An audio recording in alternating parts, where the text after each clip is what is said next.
This is kind of like an unofficial official. This is it. We're in it. Everybody just welcome back. We're here. We're on House Guest. And it is the podcast that connects you to the other side. But I'm really excited because right now I'm sitting for part 2 of a talk now with Harold Jordan, the magician.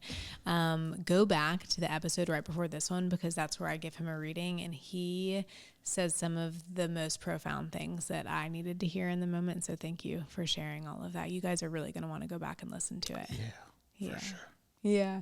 But now we get to have a conversation, which I've been excited for the podcast to kind of evolve into this for quite some time now. So you're one of my first in-person guests that we're doing this with. Thank you for being here. Thank you for being so open to talk to us. There's so many questions I have for you. Ask away. But they're all, I love talking about, and it happens in readings all the time. I love talking about careers and how people got into the things that they're doing, especially when it comes to something as different as what you do, which is magic. Yeah. So will you tell us a little bit about that, or do you want to do a card trick first? It's up to you. Let me do one. Okay, I'm yeah. gonna try one. No, I'm gonna get into it. Whatever, we'll do that later. So telling the story about, well, first of all, I'm Harold Jordan. I'm back. Yeah. Good to see you all. Oh, tell people where they can follow you super quick.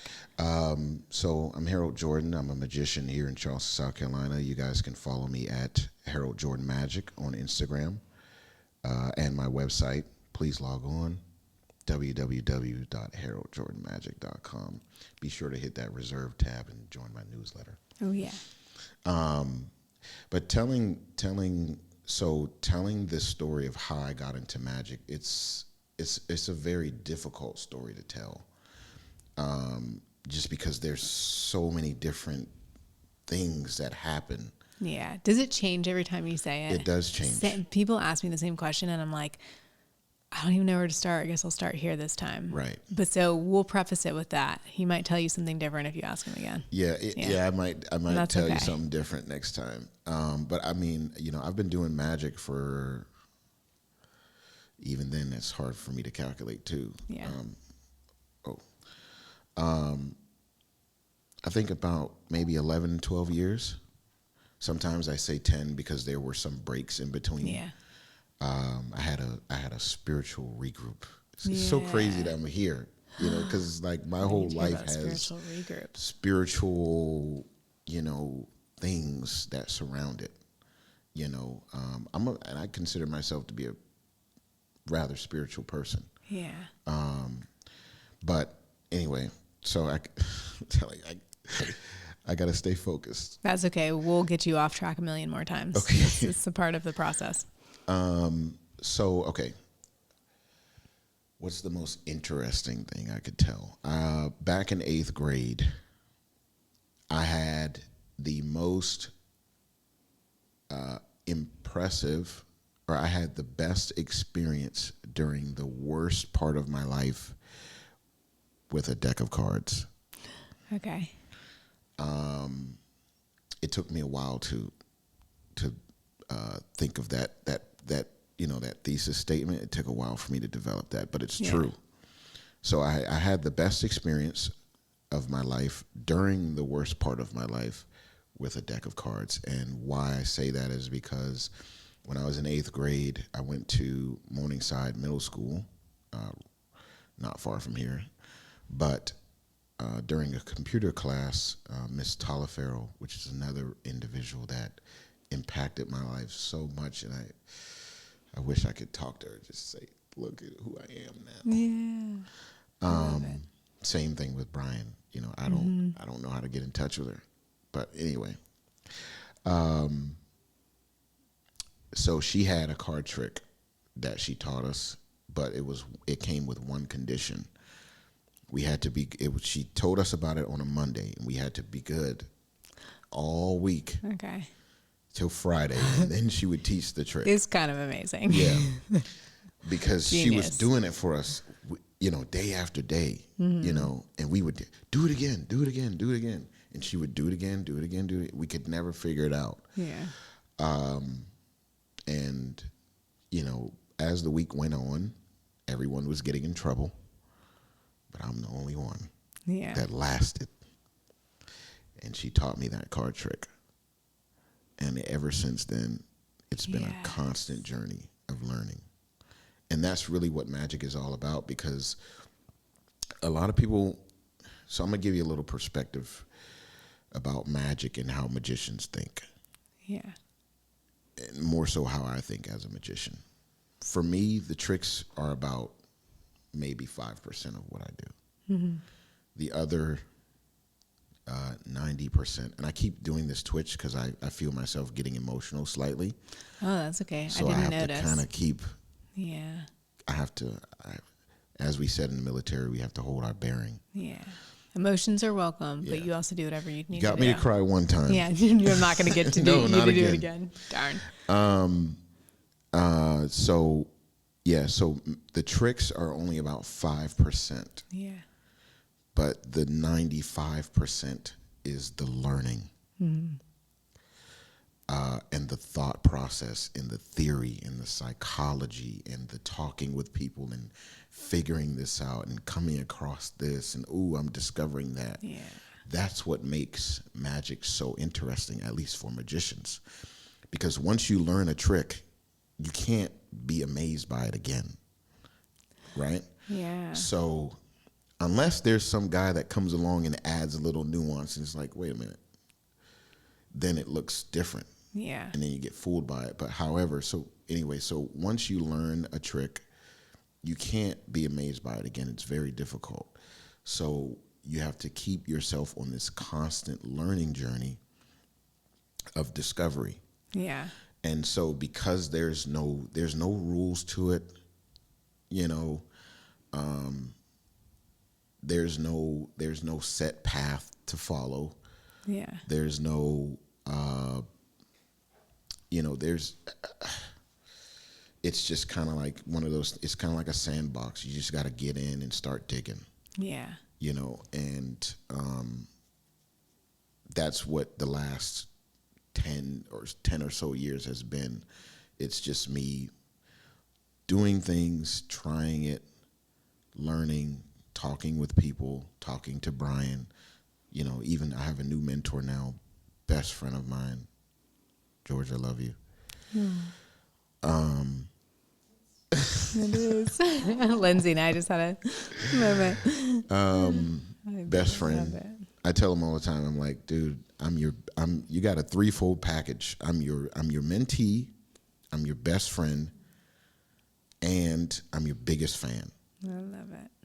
And he tells me, he's like, dude, you give me too much credit. But I'm like, even now, within the last 2 years of knowing him, I would not be the magician that I am now. Yeah.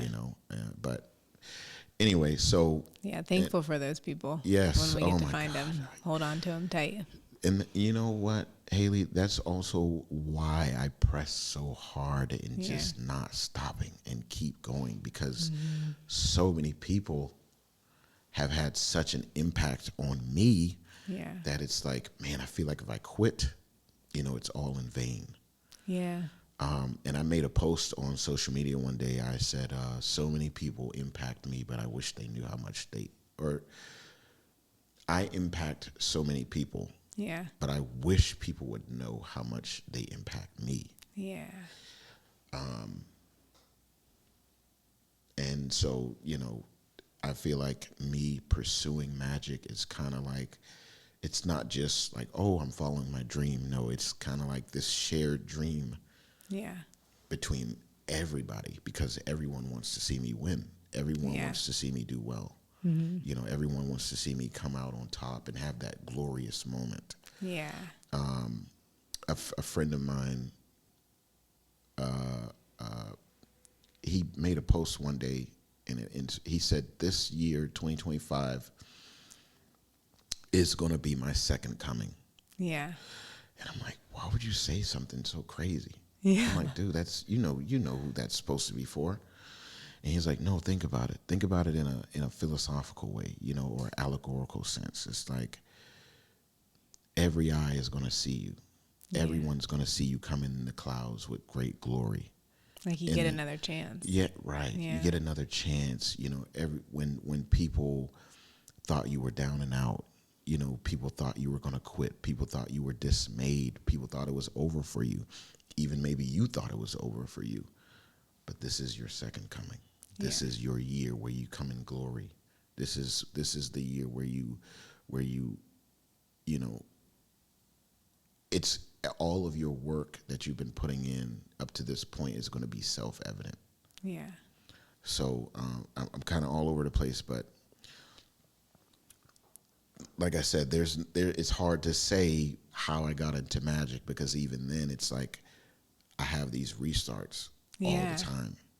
Like you're constantly getting into it. Yeah, Back I'm constantly into it. getting into it. Yeah. So it's kind of like it's been a little over 10-year journey, but even throughout that 10 years, there's so many different moments where I'm restarting or getting that spark all over again. I think there's so much power in the thing that you're willing to continually restart. Like maybe that's how we know that that's the thing we're meant to be doing, right? It's like, well, even if it feels like I've come to an end, I think I'm just going to start it all over again. Right. Yeah. And a phrase comes to mind that I read in a book. It said, "Blessed are those who existed before they were born." Yeah. And every day we're reborn. Mm-hmm. Every time you learn something new, you're reborn. Every time you do something new, you're reborn. When you were telling me about your story with your children, and you know they were jumping off a board or a dock, yeah, it's like a really high dive dock, right? But not a diving board. I don't know how to describe it. Yeah, and they finally jumped, right? Mm-hmm. And so in that moment, they overcame their fear, right? So I would even say, theoretically, the same thing would apply in a situation like that. Blessed are those who existed before they were born. Well, what does that mean? Is because when you're standing on the dock, right, you're a fearful person. You're skeptical of the unknown. Mm-hmm. But the moment you make that choice to jump, and you get in that water and you come up, right, you're reborn. You're not the same. The person that came out of the water is not the same person that was standing on the dock. Yeah.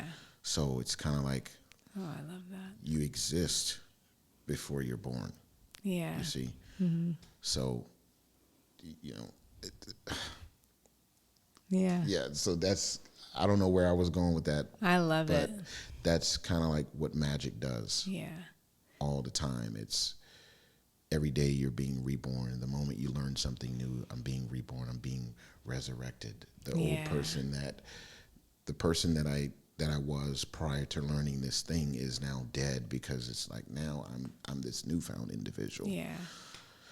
You referenced this last episode, but something about like your anatomy changing. Like my kids jumped off. Then they were so scared the first time, and then they did it again and again and again. I mean, like I jumped off into psychic mediumship, and now I do it again and again and again. Like I'm sure you feel the same way, and it's just like I'm not necessarily. I mean, I'm less scared, but there's still like that twinge of it there, and the point isn't making the scared part go away. It's more like proving to myself that I get to do the thing that I want to do in life. Exactly. Yeah. And in reference to the biology, that's what it's about. You know, the fear is your body responding to something that it's not abreast to. Yeah. It's something that's foreign to the body. And because this particular experience is foreign to your body is reacting in it goes into a protective mode almost. Mm-hmm. You know, it's your body. That's why people say, oh man, I don't know if I want to jump. Oh my gosh. Ooh. Because your body is protecting itself, is because there's something foreign that you're trying to introduce, and I don't want it. Yeah. And somehow or another, you have to just kind of override that. Yeah. And we jump off the dock of life all the time. Yeah. You know, that dock, no, I gotta stay on the biology. Mm-hmm. And so now, when you make the choice to jump off the dock and you go into the water, now your biology has changed from being the survival mode and the protector mode to this confident, exuberant, ambitious, thriving, you know, all these different things, thriving and then striving. Yeah. You see, you thrive because you have this experience, and now your body, you feel rejuvenated. Like, oh, man, I overcame, you know, and now you thrive in that moment, but now you strive because you're like, okay, if I can do this, what else can I do? Yeah. So it's a part of your biology, you know. That's how I look at things. I'm a big person when it comes to nature. I believe nature is very spiritual to a degree. I believe that we all, in some way, shape, or form, is spiritual. And by the way, to give context and meaning, when I use the word spiritual, what I mean by that is it's something that it has a reality to it. It's just not necessarily tangible. If I could use an example, the wind. Yeah. The wind is a spiritual thing to me because it's not tangible. You know, the wind is a real thing. It's not something that you could necessarily reach out and just grab and hold in your hand, but you can clearly see the effects of it and the impacts and impressions that it makes in the environment around you. Yeah. So, to some degree, we all are spiritual. I think every majority of things are spiritual. You're spiritual. You know, I mean, this mic is spiritual. Everything is spiritual because it all has a reality that's not necessarily tangible. You know, through this cord here, there's electricity going through it. You know, you can't grab electricity necessarily. You can't say, oh, I'm holding electricity in my hand. But clearly, it's something that is intangible, but it makes a very real impact, and it's very real. Yeah. Try sticking your hand in a 240 volt breaker box. You'll find out how real it is. So, I talk about that like a lot. The reality of it, like I get in these conversations all the time about belief and believing in it, and will tell people over and over again, it's so much less about belief and it's so much more about trust. Like, we trust that the wind is real, that the electricity is real without having to or making ourselves grab onto it. Right. And what if we could just trust in our own ability to connect in? Like, it's so much more about that and letting it ebb and flow as it naturally is going to, no matter what, but grabbing onto the moments where it's at its height and just going with it. Yeah. Yeah. Yes, ma'am. I think sometimes we get in a place. This is something recent that I'll share, and it's this, me being here with you is great timing. And I would say why is because I was telling Lindsay prior to when you came in. So I had a huge project that I wanted to do this year, and I was getting really stressed out by it because there's so many different moving parts. And one day I had a talk with my dad. I was sitting in the car with him, and I was sharing it all with him. And I'm like, this is kind of what I want to do. This is an idea that I've been working on, but it's really bugging me out. It's stressing me. And he was like, dude, look, why? Why do you feel like you need to do that? And I'm like, well, here's all my reasons. And he's like, dude, I don't care. The reasons are irrelevant. My dad's like that. He's like, dude, it's like, it's irrelevant. I asked you about it, but it's still irrelevant. Why? Because without going into too much detail, the idea of what he was saying was,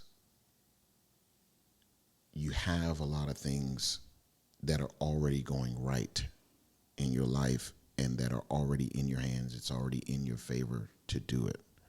Just focus on those things and perfect the small things, and just embrace the journey, embrace the learning, embrace the discovery. Keep doing the private performances and things like that at events. And when you focus on the work and you embrace the work, the opportunity is going to present itself. Yeah. And then a week later, we met. Oh, I love that. And then here I am now. Yeah, that's right. Yeah.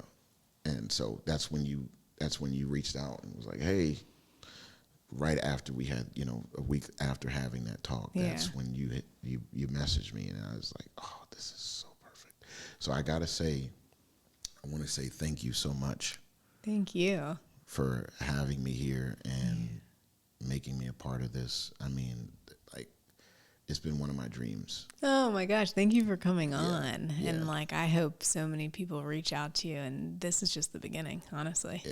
Yeah. This is just one small stepping stone along your path for sure. Yeah. Because I see people on podcasts and, getting all these different, I'm like, man, when am I going to get my opportunity, please? Yeah.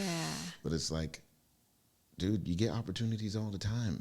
Yeah, it's just not necessarily what you want, but sometimes it's what you need in that moment. Yeah, or it's the thing leading to the thing, right? Exactly. Yeah. And I was telling Lindsay, I said, to your point, it's those things that are leading to the thing. Yeah. Because like I said with magic, there's no set path. Like nobody can say you need to go down this path. Yeah. Because it's different for everybody. However, if you stop moving, you're not going to get anywhere. Yeah. If you stop moving and you stop embracing those small or the little opportunities, you'll never get to the thing. Right. Those are the things that lead to the thing. Mm-hmm. And for the last 2 years now, I feel like, okay, I've been working on this moment now for 2 years. Yeah. Because I did magic, for 10 years, right? But I'm just now starting to do it professionally for the last maybe 2 or 3 years. Prior to that, it was really just a hobby. Yeah. Just kind of like something that I did for family and friends. But I feel like being here with you, I feel like this is I could say this is a project that I've been working on for 2 years now. Yeah. Because I'm here. And just the fact that you considered me to be a good candidate to be here. I mean, you're the best. I met you and I was like, oh my gosh. It's surreal. Okay, so can you please share with me, and I'm sorry, because when I'm at performances, everything's a blur. Yeah. That's how readings are for me. Yeah. And when I saw you, I remembered your face. Yeah. But I just couldn't register if I meet someone outside of where I met them, it's impossible. I won't know if I gave them a reading or if they're a mom from school. It's bizarre. So it was at the Cooper School auction. Yeah. And it was at our friend's house, the Quinlans, which is in that like little neighborhood in West Ashley. Yeah. Very nice house. It was such a cool home. Yeah. Would you happen to remember what I did for you? Yes. Yeah. Okay. Well, okay. So Nurse Heath, hi Nurse Heath. She was there too. And she's one of my friends. The one that I saw you do the one for her where you did like the X on the hand. Yeah. And that was insane. But then the one that you did for the small group that I was in, because Harold like walked around and he was kind of doing magic tricks for like these small groups of people that then went to pretty large, because people were like searching you out then. Like everyone was like living like, you have to go find the magician. Something where like someone was holding a totally different card and you like weren't even near them at all. And then when they flipped it over, it was a completely different card. Oh, like it was legit insane. It's just, I don't know, like that. I'm not even going to try to figure it out because I got to share something with you about that day. Yeah. That day really set in stone. I'm like, people don't really realize how much they like magic until magic is presented to them. Especially when it's done right. Yeah. And it's good. Yeah. It's got to be good. It can't just be magicians. We gotta, come on guys. We gotta do this thing right. But anyway, I think I was supposed to be there for about 2 hours maybe. Okay. I think I was there for about 4 hours. You just lost track of time doing what you do. My God. And everybody was like, hunting me down. Yes. And I'm walking, I'm trying to like keep everything organized. Cause when I'm at my performances, you know, like I don't want to go in too much into it, but I carry a lot of stuff with me. Yeah. You know, because I just don't know what I'm going to come up against. So I have to be ready for anything. Yeah. You know, as far, you know, performing wise. So it's like, so I'm trying to keep everything in my, you know, organized. We call it pocket management. That's what it's called. So I'm trying to maintain good pocket management as a good performer. And here it is. I mean, you got 5, 10 people, you know, hey, man, I heard about you. And I'm just like, oh my God. I'm sure they did not. We have like a really close group of parents. Like they're like, everyone loves everyone. And I was like, I can totally see that. Nobody was going to let you leave. Yeah, they did not want me to go. We're just going to go. They didn't want me to go. My kids' teachers were there too. And my, the second grade class there is super, super sweet. And Miss Josie and Miss Alex were raving about you. And like, I was like, I know. I mean, it was the coolest thing ever. And it was one of those moments where it's like, you're right. People forget that they like magic until maybe they see it again. But it was one of those moments for me truly where I was like, I had forgotten how cool this is. Like it brings like the magic in everyday life back. Right. Yeah. And it reminds you a part of yourself that you didn't know you had. Right. You know, or like that childlike self. Right. It brings that childlike like self. That can still be know? here. Like it doesn't, who cares if I'm turning 40 this year? Like, right. Magic has a way of truly fun. Resurrecting that aspect of humans. And you know, and I'm going to talk a little bit about what you do too. Because what I do is very closely related, but obviously it's magical. Yeah, I mean, what you do is magical. Yours is more of a gift. I guess mine is just a learned skill. I mean, I could say the same thing. Yeah. Like back to you and for myself as well. Yeah. Yeah. I feel like I can't put myself in the same category. I gotta. Hey. That's how I feel for you. Well. Yeah. But I think magic is so beautiful from the aspect of, if you find out I'm a singer, I'm not going to start singing, you know, randomly. Or if you find out I'm a comedian, people are like, oh, tell me a joke. Yeah. It's like, it doesn't kind of really work that way. You got to be in the mood. Yeah. But with magic, it's like when people find out you're a magician. I can totally see that. Right. Now it's everything has to stop. We are focused on this. Yeah. And 100%. I can see that. Yes. Yeah. So it's like you have to always be ready. Yeah. You know, you have, as an expression I use, you have to be instant in season and out of season. Yeah. When you're at the gig, you have to be ready. When you're not at the gig, you still got to be ready because people are going to see you. People are going to notice you. You got to be ready. Yeah. But magic, it has one of those things where it's just like you can, at the drop of a dime, you can just do it. Yeah. In that moment, and that's one of the biggest things that I like about magic. You know, but I think even with you, do you ever run into situations where you introduce yourself? Like I'll share with you. Yeah. When you reached out to me, and I read psychic medium. Yeah. I was like, all right. It took a moment. I had to like kind of contemplate in my mind, like, okay, I don't know how I feel about it. And I talked to some friends of mine, and they were like, dude, it's like you're right in alignment with that. Like, that's perfect. That's you. Yeah. This is something that you need to be a part of. And then I was like, yeah, you know what? You're right. Because I was already thinking it. I'm like, psychic medium, okay. I like the sound of that. Yeah, that's most people. They're like, have like, it's, I actually forget now that sometimes I'll meet people and I'll be with my husband and I'm like, gosh, like, I don't know if she liked me. And he's like, you led the conversation with your psychic medium. Like, you got to give people like a moment.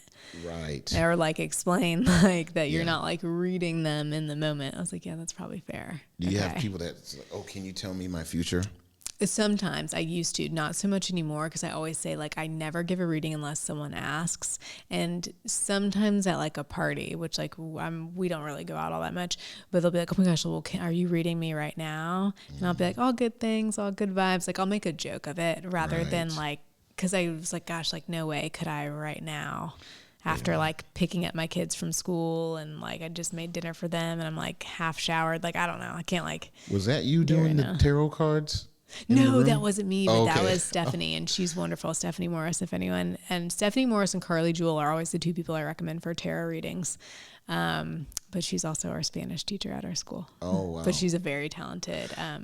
Her name is Stephanie? Yes. And she's psychic as well. Yeah. Oh, man. I got to issue an apology to Stephanie. Oh, no. Because I think she was doing a reading, and I have a video of it. She was in the middle of a reading in that room that they had. Yes, yeah. And I did the X trick for somebody, for a lady, and she bugged out and she like ran in the room and she was screaming. That was probably Nurse Heath. Yeah. And I'm like, oh no. I'm like, she's interrupting them. She's interrupting this, the reading in there. And I'm like, man, I hope I don't create an enemy. Stephanie's like the kindest person you'll ever meet, and she probably was fascinated by it. Yeah, so I wouldn't worry. I'm excited to hear that. That's good. I mean, what would you say? Because I got to ask about it. So for you, what is your, if you don't mind sharing, so what is your belief on life in general? And then like, you have a belief in God. How do you rationalize all these things? How do you compartmentalize, I think, it all for you personally, in you being a medium? I want to know how you got started and like, where did you discover your gift? Yeah. I mean, so I believe that anybody and everybody can do exactly what it is that I'm doing. Like, I don't think that it's a gift that I'm born with. I think it's something that I've chosen to do. Okay. That said, yes, like the doors have always been quite open for me. I do think it's the thing that I'm supposed to be doing right now. It's leading towards this other thing, which I'm starting a business with my friend Court Bechtel.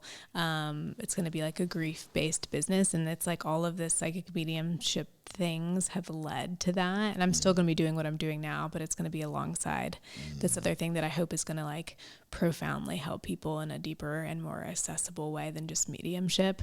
I have had white noise in my head my whole entire life, like just a constant thing going all the time. My voice, other people's voices, it all mixed into one. It wasn't until I started doing this that became a lot quieter, and I realized that it was something I could turn on and off. Sometimes it comes no matter what. Like, I'll have great grandmothers or grandmothers or like people from the other side kind of follow me along, knowing that I'm about to give a reading, and I've just kind of become okay with that. But when I started doing what I was doing, it got quiet all of a sudden, and I actually thought I lost it. I was like, oh shoot, like, where did it all go? Like, all of a sudden my mind is kind of just at bay. It's always like a little bit there, but before I was doing it, it's kind of like things like, even as like I mean, I can remember being quite small, 5, 6, 7, and just like, this is just life. Like, this is what, everybody hears all of this stuff all the time. Everybody's saying these things all the time. And then it wasn't until I was 30, I had my son, and I was an artist before this, a multimedia artist, and I just like couldn't do it. Like, I didn't have the same drive to do it. It felt like trying. It felt like this thing that came so easily before and kind of excited my brain in this totally different way. I just wasn't there anymore. And there's some like postpartum that was probably at play at the time that was undiagnosed. But so be it, because then it led me to this thing where I was like, and you're going to understand this. I turned back to my 9-year-old self and was like, hey, if I could tell my 9-year-old self what I'm doing now, what would she be most excited by? And the answer was always something around ghosts. I mean, at the time, maybe I'd be like, oh, a ghost hunter would be cool. A psychic medium would be ultimate, but that's not possible. Like that, and I was 30. I was like, that's not possible. And then I met this woman, Carol Cottrell, who was my first mentor, and I'm so incredibly thankful for her. She is one of the people that changed my life. And I went to a class with her, and she changed my life. I mean, she just showed me that it was possible. She didn't tell me that I was a psychic medium, but she showed me that it was possible to do it. And so then I decided to do it. Wow. Yeah. And did you have reserves once you got affiliated with, you said her name was Carol Cottrell. Yeah, and she's a local Charleston, wonderful psychic medium, and she travels around the world and does it. You got to introduce me to some of these people. Yeah, I will. Great. She's amazing. Did you have, going into it, did you have reserves about it? Like just kind of like, oh man, I don't want to be sleeping at night one day and then like a ghost pops up in my, you know how you see. Because I think, and this is kind of like why I think for me and maybe a lot of people where it's like the reserve, when you find out someone is a psychic medium, you know, things like Insidious, you know, the movie, like, you know, the Hollywood stuff. Like, you don't want to see what I'm seeing, sort of thing. Right. Like, you don't want this to open up a door for you to then carry it with you, right? You know, because that's what people, because even when you were doing the reading, like, and you had the visualization, like you said. In my mind, when you were saying, she's just coming closer because she's here, she's coming closer, and you're kind of like, please don't. Yeah, I'm like, oh my God, when I open my face or when I open my eyes, please don't let her be right there. Yeah, man, I'm like, please, like this would be the ultimate magic thing that you just, I'm like, you the magician. That would be amazing. Yeah. Yeah, I get people that maybe sit with me that have thought that because I do what I do, I have an understanding that that's not how it works. Like it's kind of one of the myths of mediumship. We don't actually see them out in front of us. Sometimes I'll hear a story from someone where they have this one time. For myself on my own, like in the middle of the night, yes, I have seen them on my own or like in my periphery. It's not, but I am not like opening up any doors for you to do it. It's all like up to you if you want it or not.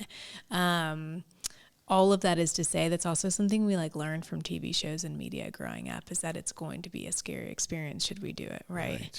Or from religion or from whatever it is. Yeah. And so sometimes, yes, like I have had ghost stories. I have some personal ghost stories that are kind of like a little bit eerie. It's because at the time that I experienced them, that was my relationship with them on the other side. My relationship with them on the other side now is so much more understanding and knowing that when they come through, it's for support and love. But when I'm giving a reading, it's all a feeling in my imagination. And on a day-to-day basis, that's how they're connecting in with us. Even if we're like, oh, that's my feeling, that's my imagination.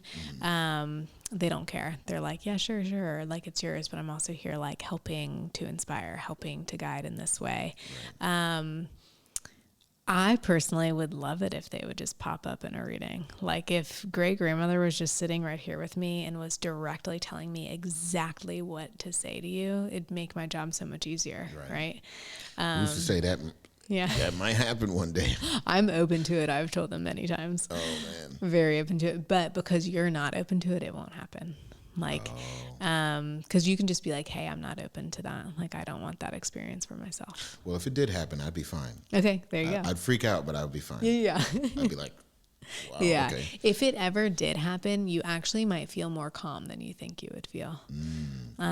Like oftentimes when we do see it, you'll hear people say that. They're like, gosh, I saw this ghost and it was so weird. And in the moment, it didn't freak me out at all.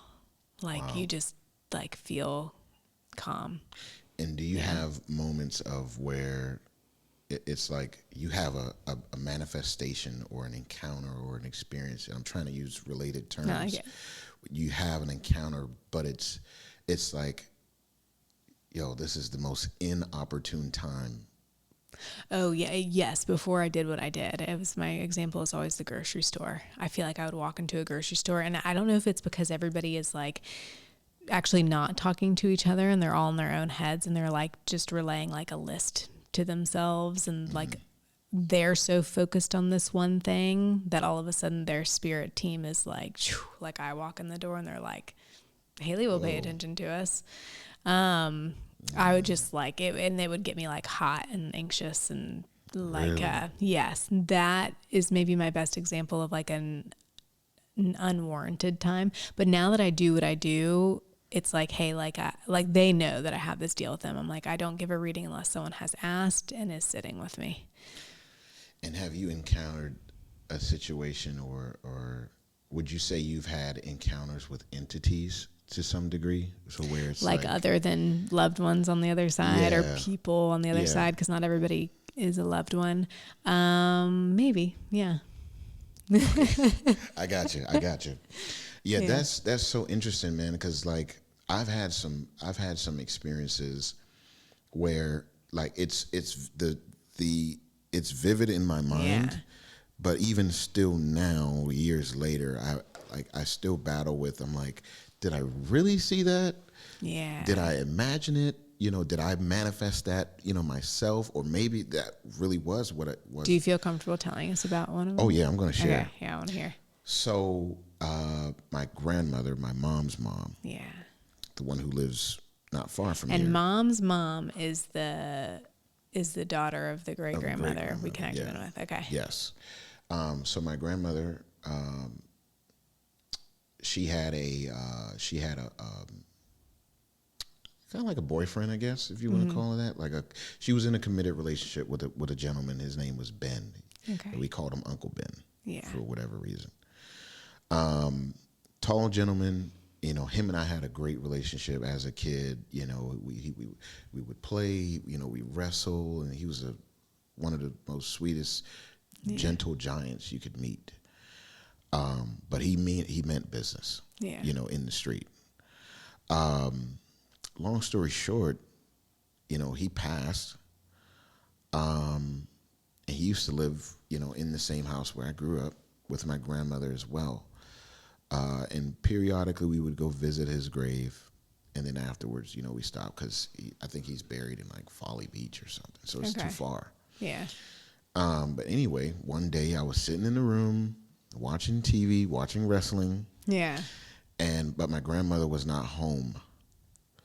I was home alone. I think I was a kid, probably 10 or younger. I don't know. Anyway, one day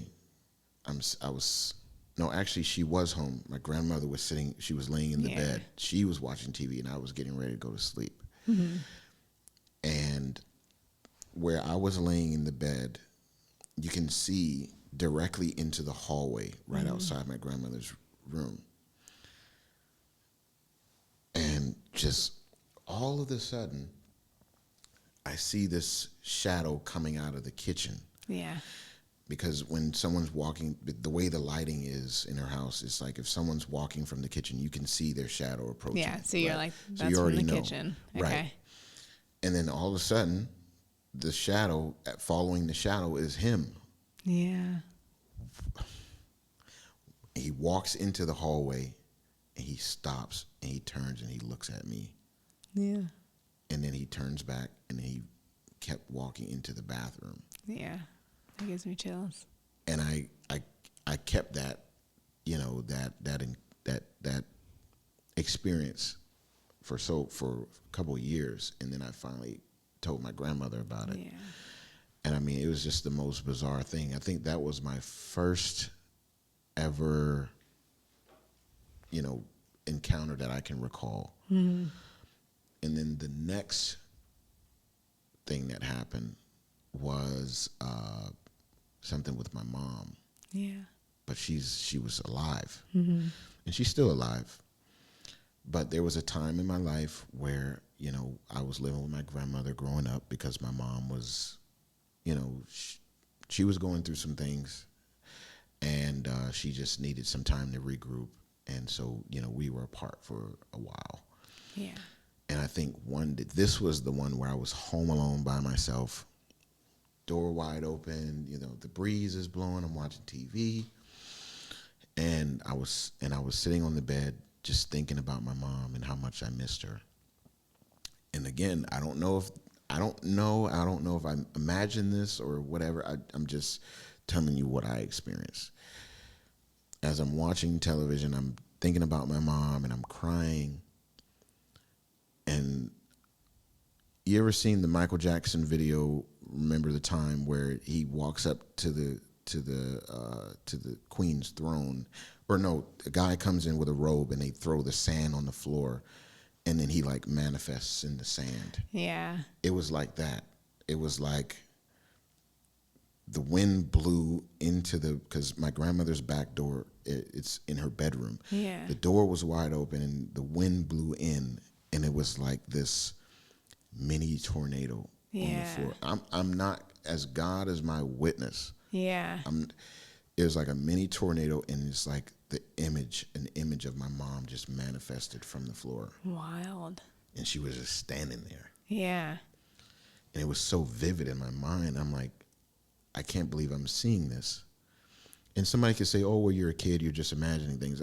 And maybe that is, I don't know, but this is what I saw. Yeah. You know, and I mean, feels different than your imagination, right? Yeah. You know, and so, because I know if I'm imagining something, I know the difference versus if I'm seeing it for real. And she, so it's like this, and she just kind of like rose up. Yeah. And it was her. I'm like, this is so crazy.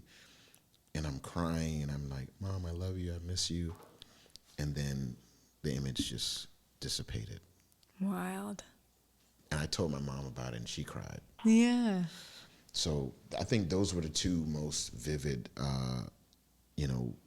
spiritual experiences, or ghosts, if you will, whatever, encounters that I had in my life that are just the most vivid. I've had other things, like sometimes I wake up crying for no reason. Yeah. I'm a big dreamer. I love to dream. When I'm sleeping, I dream a lot. But sometimes I have these dreams where I wake up crying and I'm sobbing. Yeah. And whatever I was dreaming, it was so real. Yeah. But yeah, so those are some of the things that I've had. I haven't had much experiences before or after that I can really recall. I think a lot of people in their mind, because of Hollywood, they have this stigma about what ghost encounters is supposed to be like. Yeah. And some things are based on true stories. I don't know how true the story is, because Hollywood has a way of elaborating and expanding and glamorizing and sensationalizing things. But I think a lot of my thoughts towards ghosts and things comes from like reading the Bible. And I notice there are some encounters that people have, even in the Bible, but like it's not this Hollywood version of things flying off the wall and blah, blah, blah. No, it's just like it's almost like a regular person who just kind of is going through something in their life. Yeah. And someone external comes and helps them through that obstacle. Right.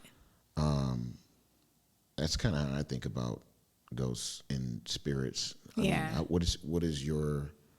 I think it's similarly. Like I was brought up to a certain point Episcopalian, and I just consider myself spiritual now. Like there's no religion that like holds anything deeply special to me. I'm just like, gosh, like how could it not all be true, sort of thing. Right.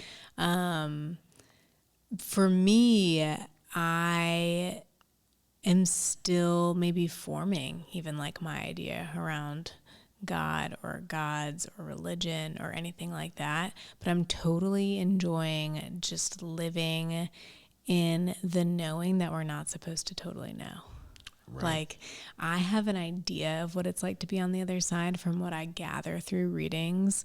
It really is just like an idea, a theory that comes from something else, something other than me, but it feels really good for me to relay it. So I'm like, as long as it feels good for me to relay it, then I know it to be a portion of the truth. And that's just kind of where I am right now. I'm like, do I need to know all of it? No. There are a few things that I have learned along the way. One is that we're supposed to be here, like right here and now. Like the goal isn't to get to the other side. The goal is to live this life, no matter how hard or grand it can get. Like there's just no end point until it naturally ends. Are you a dreamer as well? Yes. I was gonna say I've definitely woken up crying. Have very, very vivid dreams.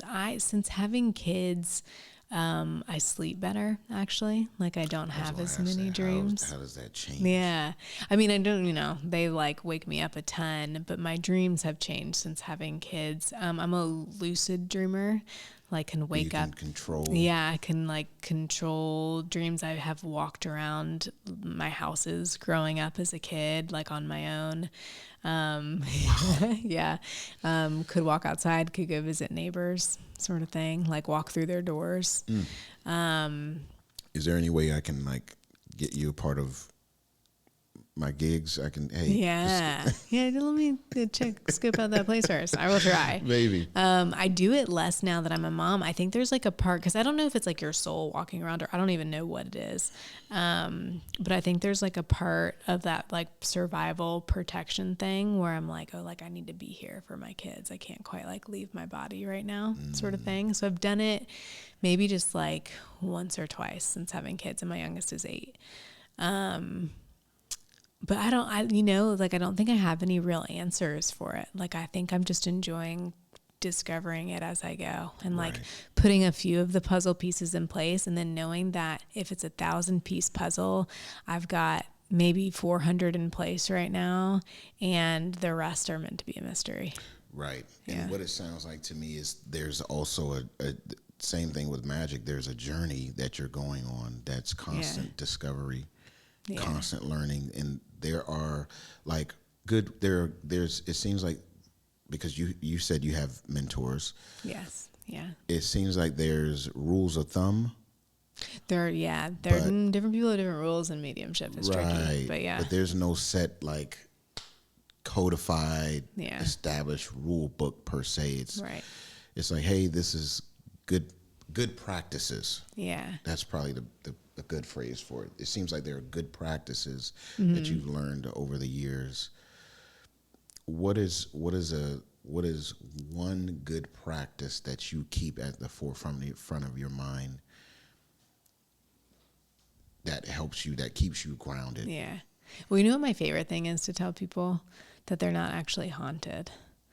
That it's like, if anyone comes to me, I'm like, gosh, like that's what I want to help people with, is them. There's like this grief thing that I really want to help people with, but then there's this thing like what we were talking about, like you have had those 2 very significant spiritual stories or ghost stories. And in the moment, I hope you felt kind of calm, or at least neutral. But if afterwards, or if recalling that as an adult, it kind of makes you go like this. Like some people will be like, I heard something in my house. I feel like it's haunted. I feel like there's someone there. And what they'll do is they'll start like walking around their house like this. And they'll like, like they're kind of scared. And they're like, gosh, man, I think that's the haunted room, so I'm going to avoid it. Not that it's the worst thing you can do, but you just have another option, which is to, even if you have to pretend at first, like go in that room because it's your room. Like if you notice yourself tiptoeing, try to walk normally. Right. Like it's that you're kind of like playing with that energy, and that energy is realizing that that's how you're reacting to it. So it's growing in that way, where you could be like, hey, you're welcome to be here, but you have to contact me or grow in a different way because this is my house. Right. And kind of claim it. Yeah. So that's maybe one of my more helpful kind of beliefs that I've found.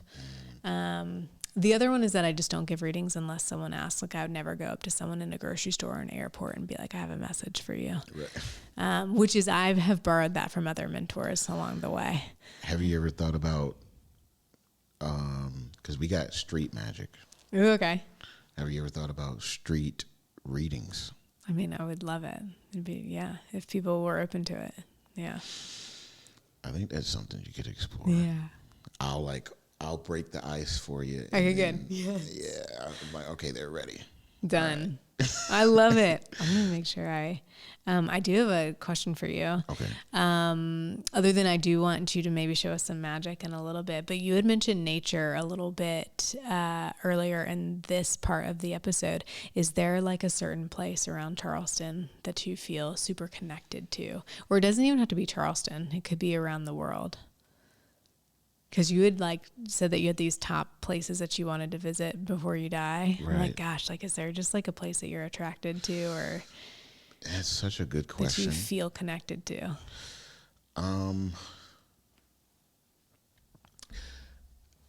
I wish I could name one place, but I would say there's a few. I like it. So near where I live, there is. I always, when I'm having my moments of where I always say we check in on people all the time. We check in on family, we check in on friends, peers, clients, whatever. But how often do we check in with ourselves? Yeah. You know, you got to sit there and ask yourself, hey, how are you doing? How's Harold doing? How's Hailey doing today? How's Lindsay doing? You have to ask yourself that. Now, when I have those moments, there's a park that I like to go to near my house. It's kind of like, and all the way at the far end of the park, it's like a marsh, swampish area in West Ashley.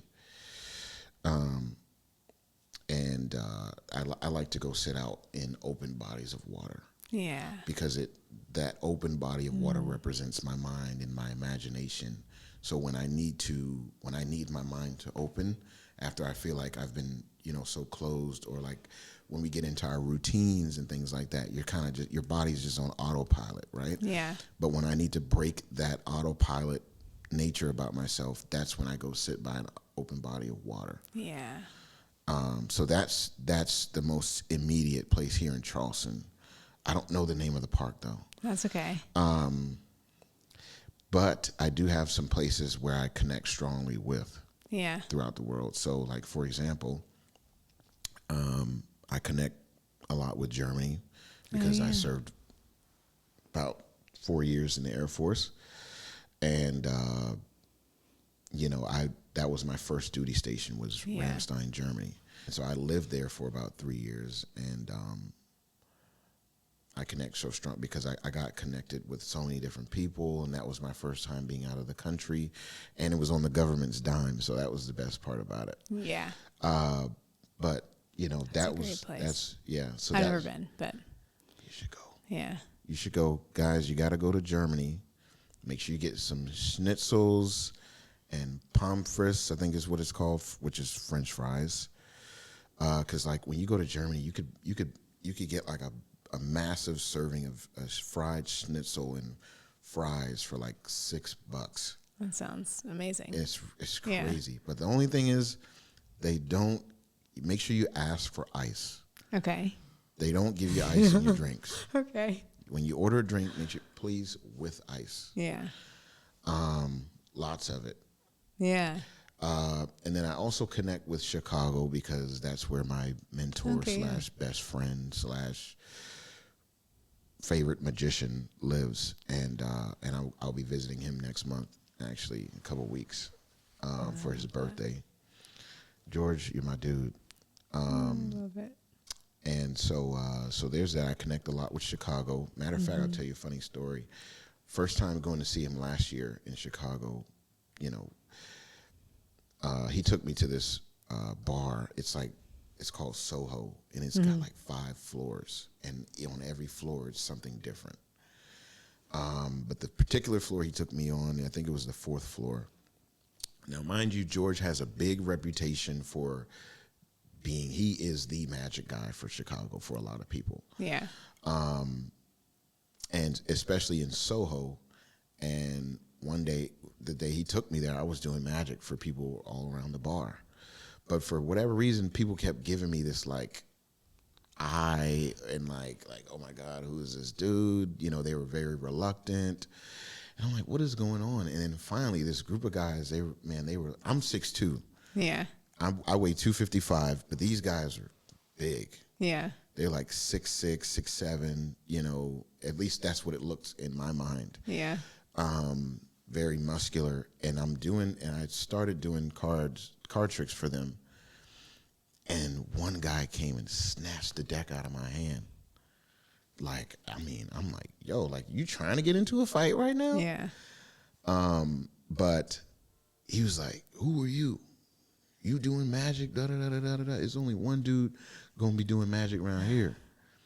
And I'm like, yo, like, he's like, are you with George? I'm like, yeah, that's my best friend. And he was like, man, come with me. He grabbed me by the arm, and like, we went over to George, and he's like, yo, like, is he with you? He's like, yeah, that's my friend. It's Harold. Like, he's with me. I brought him here. Oh man, we was about the gang, old boy, man. No. They were going to gang me in the bar no. because I'm doing card tricks. Yeah. So that was one instance where it's like, I didn't realize people take magic so serious. Yeah. And then lastly, I connect with Las Vegas. That's a great magic place. Yeah, That's right? cool. Yeah. I connect a lot with Vegas because that's where I met David Blaine for the first time. Oh, cool. Yeah. I went 2 times. Both times were all expense paid. First, it was by a great friend of mine. She bought me VIP tickets, paid for plane ticket. I mean, hotel, everything was paid for. And then so we went, I ended up meeting David Blaine, and he invited me back to come back to Vegas to see the show because I was there and she was there, but she wasn't able to go see the show. Yeah. Because, I mean, you're talking, these tickets are like $800. Oh, dang. Okay. Right. Yeah. So, long story short on that, he invited us back, and his team paid for the whole thing.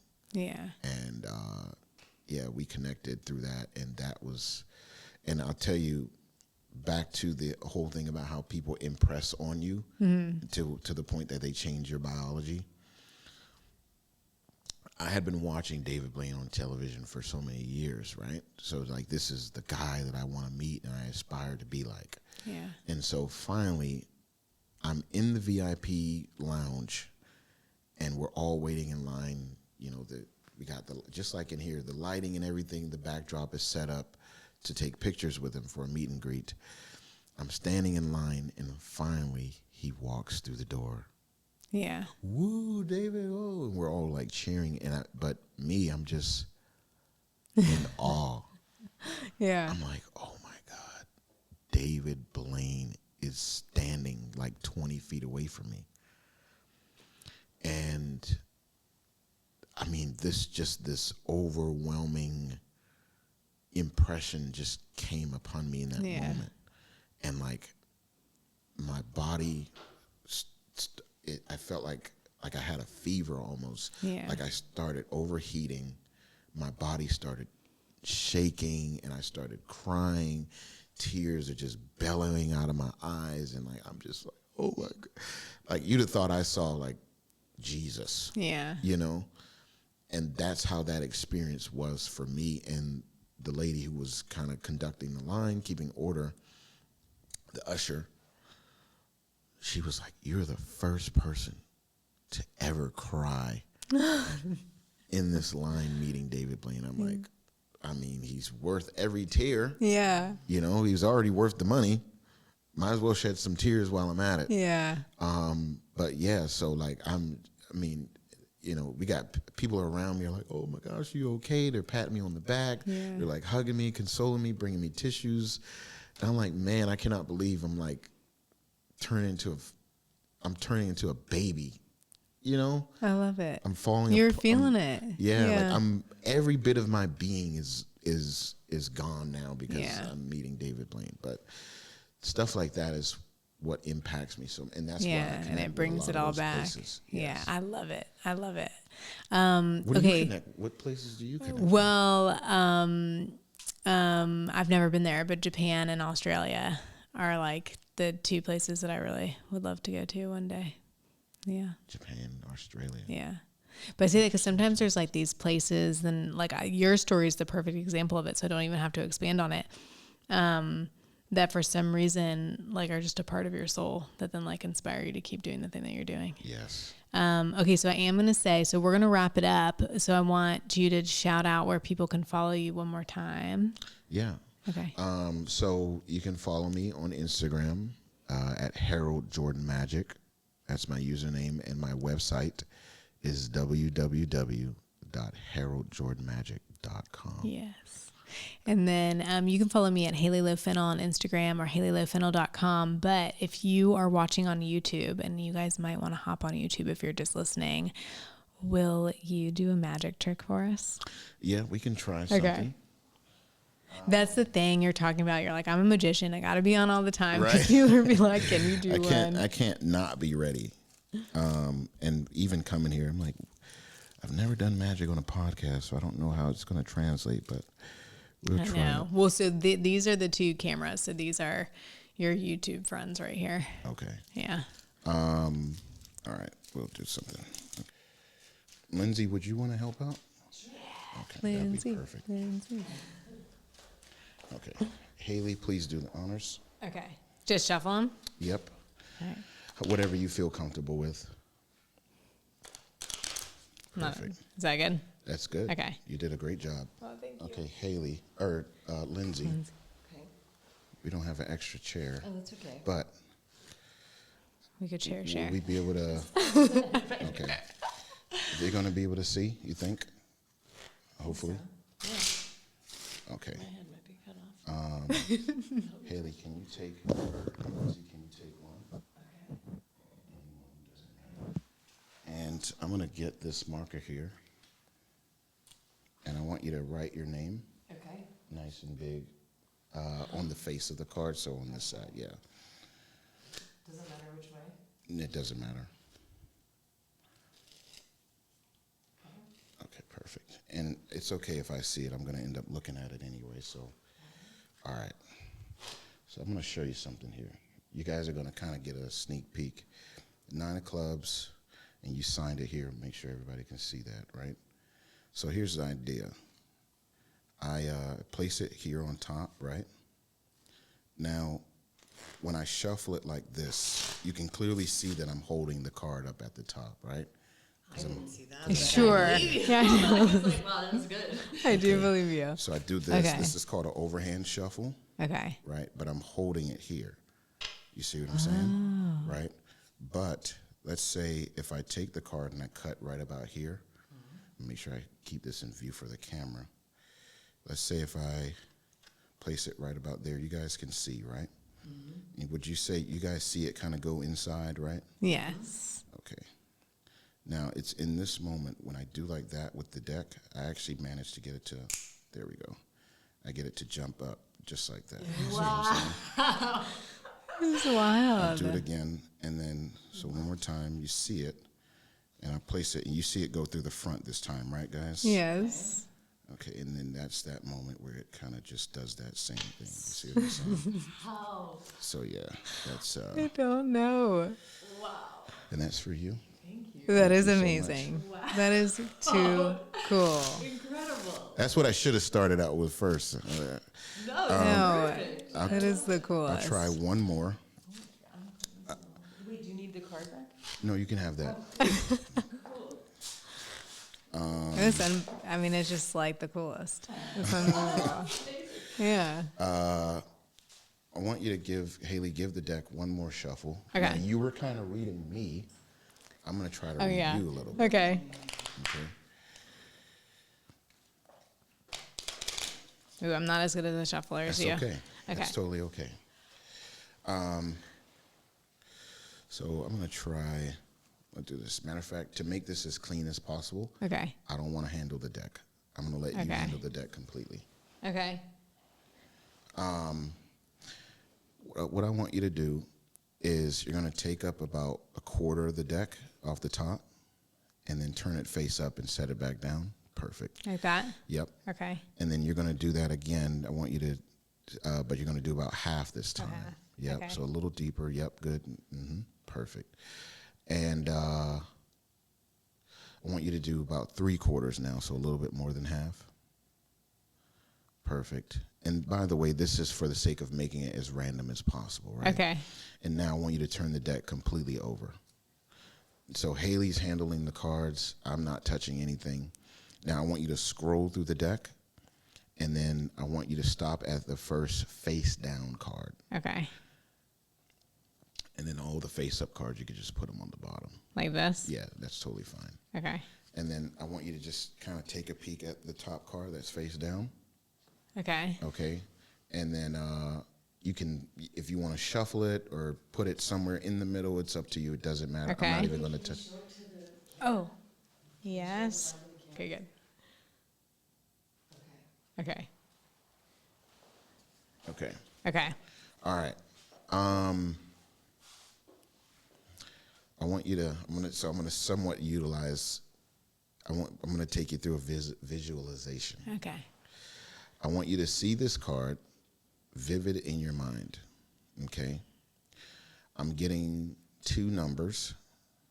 I think the first number I'm getting, and you just confirm just with a yes or no.